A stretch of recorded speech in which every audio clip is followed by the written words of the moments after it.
ألا بذكر الله تطمئن القلوب. اس طرح سے کمیونسٹ نظام ہے، کمیونسٹ نظام رشیا میں بالکل فیل ہو چکا ہے، آج وہاں کی پالیسیاں بدل رہی ہیں۔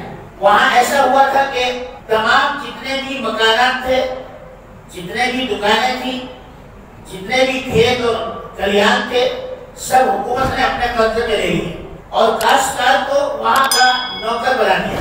میں تم اتنی زمین پر کاشت کرو، اتنے پیسے تمہیں ملیں گے، باقی جو کاشت ہوگی وہ حکومت کی۔ زمین سے مالکانہ حقوق ختم کر دیے گئے، دکانوں سے مالکانہ حقوق ختم کر دیے گئے، فیکٹریوں سے مالکانہ حقوق ختم کر دیے گئے۔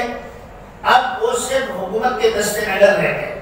لیکن خدا کی شان ابھی 70 سال نہیں ہوئے تھے، میخائیل گورباچیوف، آپ نے نام سنا ہوگا 20-25 سال پہلے، جب اس کا دور آیا تو اس نے اس نظام کو ختم کر دیا اور کہا کہ ہم انسانوں کو غلام نہیں بنا سکتے۔ سیدنا حضرت عمر فاروق رضی اللہ تعالی عنہ کے سامنے آپ صلی اللہ علیہ وسلم نے غلاموں کے رواج کو ختم فرمایا، اور پھر حضرت عمر فاروق کے سامنے کسی کو لایا گیا اور کہا کہ یہ میرا غلام ہے۔